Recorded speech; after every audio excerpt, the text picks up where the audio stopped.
So this is the portable winch, portable gas winch, made in Canada. It's been around for about 12 years maybe. I've had this one 8 years. Available at arborist supplies and rigging shops, hunting shops, that kind of thing. Now I had this mounted on the chipper. I found a way to mount it on there about a year ago. It was a very crude mounting and it worked, so you know I could pull things within like you know a space of about 70 degrees, and it was better than pulling brush, you know, by hand. You know, this will pull with, you get 2 spools with this, or you can get 2 spools. I use the big one, which will pull about 1,200 pounds. You can get a smaller one which will pull twice that, but it's sort of half the speed, and it's quite hard on the ropes as well. So I like the big one personally, because it's nice and it's pretty quick, you know. Anyway, I went away for a few days just the other week, and I asked like a semi-retired veteran mechanic, a fella called Bob Hamilton, that I've come to know since I moved to Canada, and I asked him, I told him and showed him how the winch worked, showed him how I had it set up, and asked him if he could improve on that, you know, as the chipper was going to be redundant while I was away for a few days. Anyway, he took it upon himself to, you know, put his own spin on it, and this is what he came up with.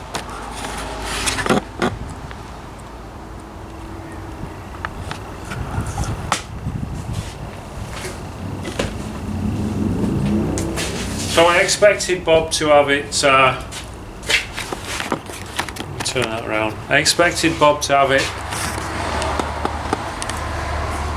the winch set further back and have some sort of fair lead here, but instead of that he moved the whole thing forward, and he made it so it actually rotates, so it'll orientate itself towards whatever it is you want to pull. You don't have to just pull what's behind the chipper, it'll do 360. You know, you can even anchor the line over there and at 180 degrees and pull the chipper, you know, whichever way. If the chipper was unhitched and on the wheel, you can use it to pull the chipper forward if you want it. So I've been using it for a few days, well, a couple of weeks now. It's absolutely brilliant, I've got to say. I'll just show you a little bit of how he's fabricated it.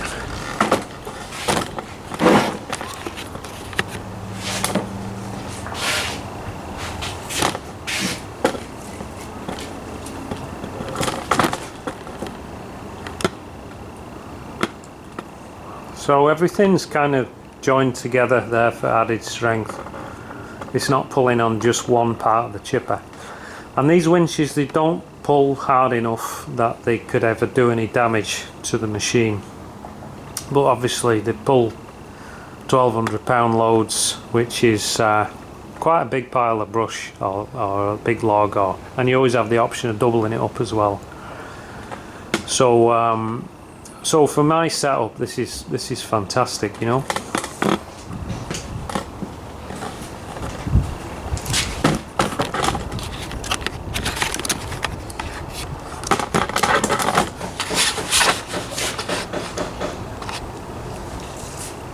Yeah, so we, you know, I'm only a small operation. There's just me and one other person, or there's just me on my own most of the time. So this is where the winch really comes into its own on cleanup and stuff like that. And you know, I'm not really I know some people like to work kind of with the ground worker.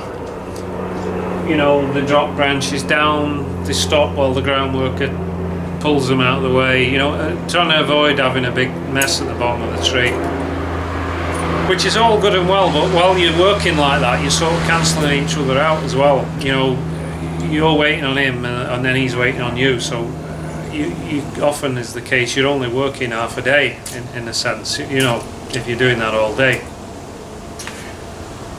But the great thing about having a winch, a chipper winch more specifically, is that you know, you can make a massive big mess. You know, I just like to blast stuff down, blast it down, and then get down and clear it up. And you know, the good thing about this is that you just, it's not just about pulling branches to the chipper, it's about separating stuff as well. You know, you can sort of stand off about 20 foot away and use the winch just to pull all the shit out. You know what I mean? Instead of backing up and then fighting to untangle it all and sawing things into little bits because they're buried. You know, you can just use the winch just to pull it out, and it's easy work. You know, and you're both working then, you're both able to work, you're not redundant. I'm all for being on the ground as soon as possible because it's safer and we can both work that. So yeah, and I don't know if you've ever priced, I mean, this, you know, them hydraulic winches that are made by chipper manufacturers, I think they're a lot of money. Like, they are a lot of money. This I think is about 1,500, I guess. You know, the job Bob has done, the fabrication, I don't know, I haven't had the bill yet, but it's not going to be $1,000. You know, it's going to be a few hundred, more likely. Now these obviously don't pull as fast as a hydraulic winch, but they're still efficient. Midline attachable as well. And the way Bob has made this, obviously I've shown you, it'll pull things at 360, and you know, you can take it off and go and work with it elsewhere. It's not a permanent fixture on the chipper, you know, but it's a great feature to have. It just opens up loads of options for you. So yeah, and I got to credit it all to Bob. It's not what I had in mind, what he did. I sort of envisaged him having the chipper, the winch further back and a fair lead here of some sort, two separate pieces, but this is actually much better than what I'd imagined. You know, and Bob's one of them people, he's like a, you know, a mechanical kind of fabricator.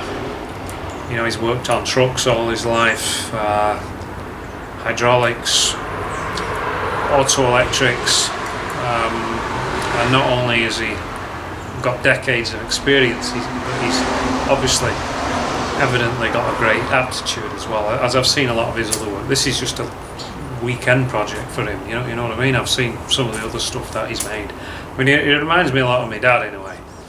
You know, the similar generation, or a similar way of just solving problems. Do you know what I mean? They just see things like, and it goes to show as well. You know, we're like tree workers, and we think we're practically minded, and we are in a sense, but we're also maybe a bit.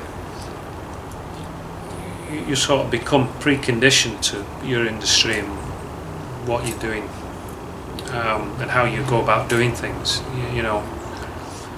So when you take somebody who's equally practically minded but from a different field and bring him over and say these are the tasks that we've got to deal with, and they have an interesting take on it, you know what I mean, and you can learn stuff actually. So I mean, they're not always going to get it right, but it's kind of worth asking sometimes, as is evident with what Bob's done here, you know. But anyway, so there's no copyright or design right on this. So if you can fabricate, or you know somebody who does or can, then you know you're more than welcome to mimic what Bob's done here, or put your own adaptation on it. Obviously if you're a retailer, I'm not saying copy this and then fucking say you created it, put your stickers on it. You know, that's bollocks. That's not what I mean at all. You know, if you're a working lad like me, then it's there to be had, and you won't regret it. So thanks for watching, and thanks to Bob if you get to see this, Bob. Marvellous job. I can't thank you enough again. Alright, that's it. I'll just give you one last look and then I'm going to switch off. Cheers.